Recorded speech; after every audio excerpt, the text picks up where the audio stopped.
Hey guys, let's get more news from Steelers, but first, don't forget to subscribe to the channel and leave your like. For things we learned about the Steelers at the 2024 NFL Scouting Combine. The 2024 NFL Combine has officially come to a close, and it's time to glean and dissect some of the information pertinent to the Pittsburgh Steelers. Over 100 prospects took to the stage in Indianapolis to run, jump, and throw while wearing their finest pair of shorts. While their performances won't necessarily be an end-all be-all regarding their draft stock, there are still plenty of assumptions to be made based on the information released. Let's take a look at a few of those. The Steelers did not meet with two players they've frequently been linked to early on in the draft process. Those two are Oregon center Jackson Powers Johnson and West Virginia's Zach Frazier. Why is this not something to write home about? Because Pittsburgh spent extensive time with Powers Johnson in Mobile at the Senior Bowl and likely didn't need to do it again. JPJ is a powerful center who doesn't have many flaws in his game. He's projected to go in the first round by most prognosticators. West Virginia's Frazier is coming off an injury and hasn't reportedly met with the Steelers. However, given their interest in the position and his local roots, it seems likely that Pittsburgh will be at his pro and likely bring him in for a top 30 visit. For what it's worth, they did meet with George C. Cedric Van Pran, who had the Steelers meeting with Washington W.R. Rome Oduns on their bingo card. Oduns, one of the most prolific wideouts in college football history, will probably be selected in the top 10, rated as the number 3 overall prospect on NFL draft analyst Daniel Jeremiah's top 50, only behind USC QB Caleb Williams and OSU WR Marvin Harrison Jr. But it wasn't just the Huskies pass catcher that garnered attention from the Steelers. Here's a list of receivers that they met with. Those guys are not late-round flyers by any means. Their heavy interest in the top-flight pass catchers could mean a Diontae Johnson trade is looming, or the most likely scenario, they just want to improve their abysmal offense. Or at least they are hiding it extremely well. The Steelers did not meet with Michigan quarterback prospect J.J. McCarthy, Washington's Michael Penix Jr., or Oregon's Bo Nix.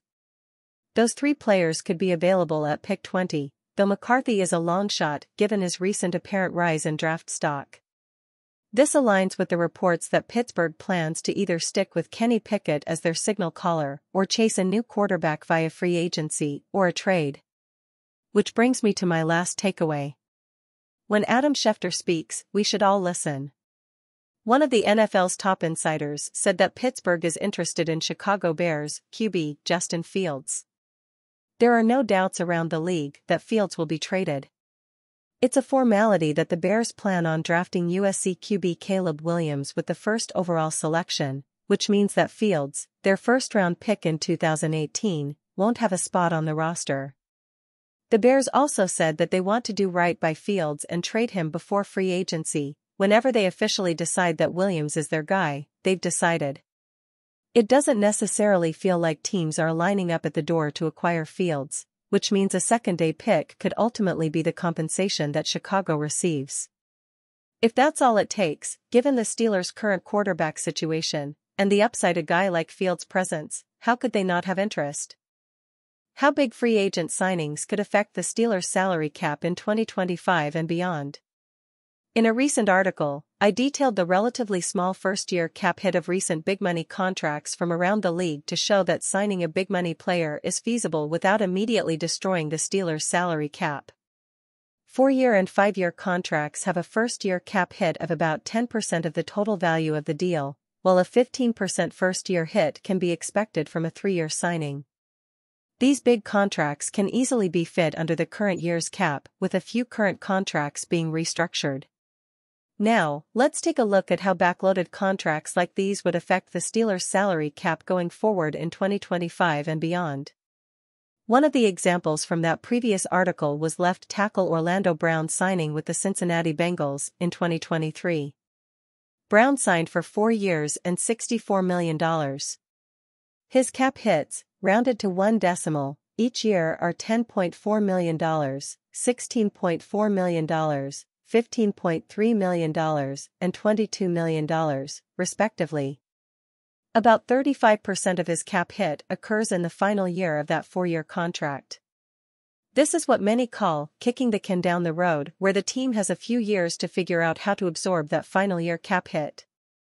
An example that hits a little closer to home is Cam Hayward's current contract. In 2020, Hayward was due to play out the final year of his previous contract for a $9.5 million salary. The Steelers and Hayward agreed to a 4-year extension, which resulted in a new 5-year deal worth $75.1 million.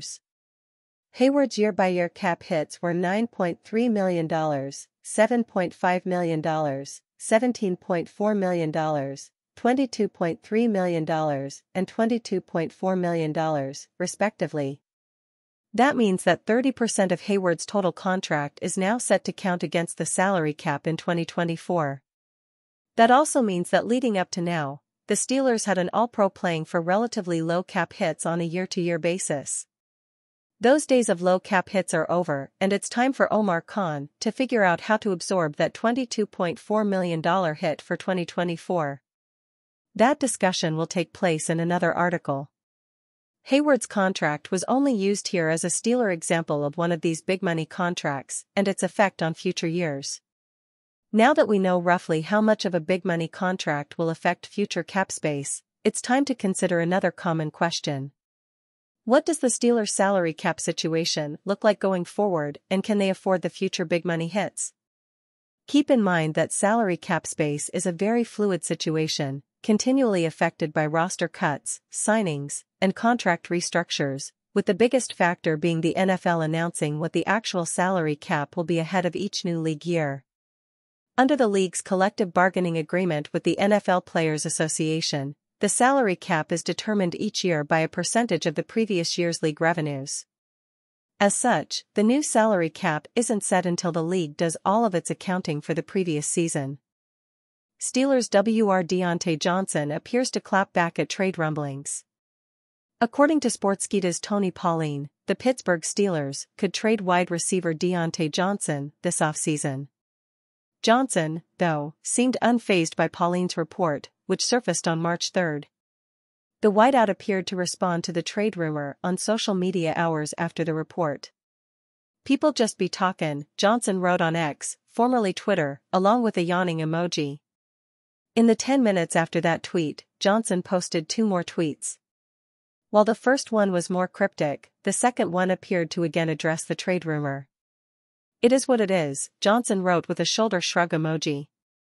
Pauline reported on March 3 that the Steelers aren't against moving on from Johnson through a trade this offseason. "While it's not fair to say Johnson is on the trading block, several people tell me the Steelers are open to moving the receiver if they receive fair compensation," wrote Pauline. Pauline wasn't the first to report Johnson has an uncertain future with the Steelers. TribLive.com's Mark Madden said on the February 19 episode of Breakfast with Ben's podcast that the Steelers could move the 27-year-old wideout this offseason. "I've heard Diontae Johnson's future is in doubt," Madden said. "I've heard whispers he plans to have a hold-in again, like he did 2 years ago, because we're going into the last year of his contract, and he's going to make noise over Pickett at quarterback." Johnson will enter the final year of his contract in 2024. At the NFL Combine, Steelers general manager Omar Khan declined to comment on whether the team has made any progress in contract negotiations with Johnson this offseason. If there hasn't been any progress, the Steelers could explore trading Johnson before a potential training camp holdout. Johnson's relationship with quarterback Kenny Pickett could be another factor. After the season, Johnson supported Mason Rudolph as the team's future starting quarterback. "I hope he gets the job next year, and do what he's got to do, but he did a great job in my opinion," Johnson told reporters, via SI.com's All Steelers Noah Strackbine. Pickett isn't guaranteed to be the starting quarterback in Pittsburgh again. But it's trending that way.